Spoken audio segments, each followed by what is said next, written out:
My son died over a dog. For the vet clinic. Over a woman who couldn't pay the bill for her dog. That's why my son is dead, over a dog. Weeks after his son was shot and killed while at work at the Shively Animal Clinic, a heartbroken father learning there will be no charges filed against the shooter. The decision coming down from the Commonwealth's attorney today after presenting the case to a grand jury who decided not to indict. The family tonight is calling it a massive disappointment. 21-year-old TJ Taylor was shot and killed while working his shift on Mother's Day at the Animal Shively Clinic. Shively police responded to the incident and launched an investigation, but have not made any arrests, saying the incident could have been self-defense. And today we learn the Commonwealth's attorney's office agreed, presenting the case to the grand jury today, saying in a statement, the evidence in the case demonstrated that Trent Taylor was shot and killed after he was the initial aggressor. As depicted on video and supported by several witness statements, Taylor initiated various levels of violent force. The grand jury decided not to indict the shooter. Taylor's family reacting to the news, saying they don't agree with the grand jury's findings.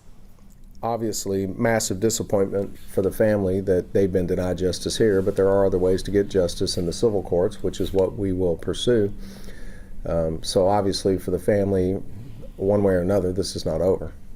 Again, the grand jury returned a no true bill for homicide charges in the case. The Commonwealth's attorney added their thoughts and prayers are with the community and everyone affected by the tragedy. After today's news conference, the father of Trent Taylor sat down one-on-one with WHAS11 News. And we've also just received that surveillance video from inside the Shively Animal Clinic. We're going through it. You'll see some of it coming up here, right here, coming up at 6.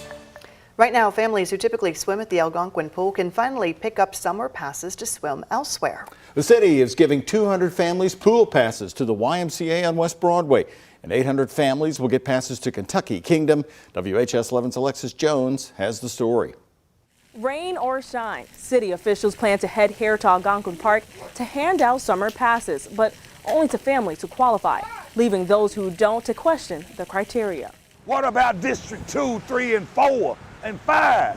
What are you going to do about those children? Concerns Reverend Jerome Sutton says the city should have thought about before giving away summer passes. Tuesday, Councilwoman Tammy Hawkins and her team of organizations announced a distribution process, allowing families living within these 4 zip codes to apply, which mostly make up District 1. However, Sutton says that's unfair to other families who use the Algonquin pool. It's a noble attempt, but it fails in meeting and addressing the needs of the community. He says Metro government needs to allocate more than $100,000 to summer passes. This way, residents in other districts can qualify too. In the meantime, Hawkins says qualifying groups can pick up passes to YMCA or Kentucky Kingdom at Algonquin Park. In Louisville, Alexis Jones, WHAS 11 on your side. Now, right now, happening at this hour, Hawkins' team says they are handing out the summer passes that started at 5 o'clock tonight until they run out. You can pick them up at the Algonquin pool. You still have time to register if you haven't already. And the WHAS 11 night team is also there. We are covering the distribution. We'll have a report on how it's going for you tonight right here at 11 o'clock.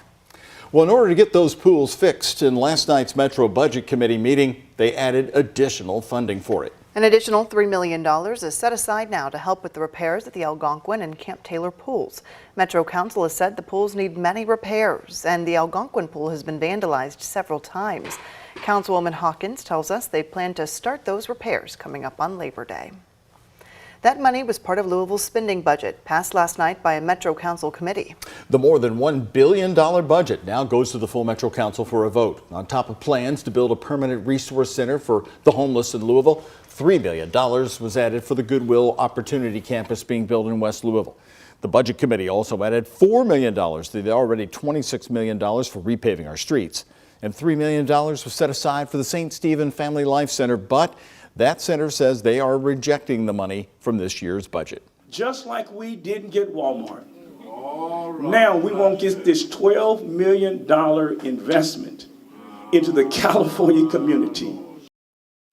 In Louisville, Mayor Craig Greenberg's original budget proposal, he put $5 million aside for that life center. They planned on building a new community center and gymnasium in the California neighborhood. With the $5 million, they would have to raise $6 million for the project. But Metro Council cut that funding down to $3 million. This decision, however it turns out, is a precedent It's the first time that this mayor has made a significant commitment to the black community. If it gets deterred, then what does that say for the rest of us? Because of the cut funding, the Family Life Center had to halt plans for the new gym. Simmons College of Kentucky also has a stake in the new gym, and that's likely where their basketball team would play. Also passed, the Jefferson County Public School Board agreed to limit the property tax rate to a 4% increase. Even though it's a revenue increase, it'll likely be a decrease in the tax rate because of property value assessments. The board says this will bring in an additional $706 million. Some at the public forum said this money is much needed in the district. And you all have been making good bets in education with some of that money. And we want to keep those programs going, some of which are mental health professional staffing and restorative practice trained teachers. The tax change will begin on the 1st of July. Jeffersonville police said they have surveillance video of a deadly hit and run involving a toddler at a local motel. Police continue to search for Lisa Tesh. A new report says her son is the toddler's father. He told police his 18-month-old daughter ran out into the road because she was excited to see her grandma. Officers say security video shows Tesh hitting the toddler, getting out of the car, looking at her, and then getting back into the car and speeding away. That little girl died from her injuries. This all happened at the Motel 6 in Jeffersonville. Police believe Tesh is in this car, a white Chevy Trailblazer with Kentucky plates. The plate number reads A9Z280. Tesh is considered armed and dangerous, so police say if you do see her, call 911 immediately. Happening right now is another fundraiser benefiting the LMPD officer Nicholas Wilt, recovering from his injuries from the mass shooting.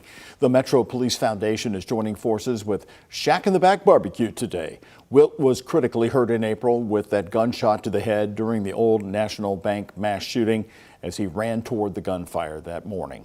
10% of all food sales during the day-long fundraiser will go to his recovery. Some of the events today include a Dunk a Cop booth, an auction, and a petting zoo. If you want to show your support, it's happening until 8 o'clock tonight at the Shack in the Back Barbecue location on Manslick Road. Right now, crews are working to repair a massive sinkhole near an elementary school in Bowling Green. We're told the sinkhole is under the school's parking lot, closing Cumberland Trace Elementary for today. Warren County Schools tells us they first noticed that sinkhole back in the spring, starting as just a small hole in the asphalt, but eventually growing into a major issue. But the school official that we talked to today warns this photo is actually deceiving, saying much of the depth came from the repair process. They are expecting the repairs to cost up to $80,000. Right now, a newborn baby is safe after being surrendered to the Okolona Fire Department here in Louisville. That baby was left in the department's baby box last night, which sits at the fire department. We were there when this baby box was installed in 2021. It was Kentucky's very first baby box. We are told today this is the first baby surrendered to a box in the city of Louisville. When a baby is left in the box, an alarm sounds, notifying firefighters who were right inside the firehouse. The infants are retrieved within minutes, 3 minutes to be exact, or less, immediately taken to a hospital for medical evaluation and then placed with an adoptive family.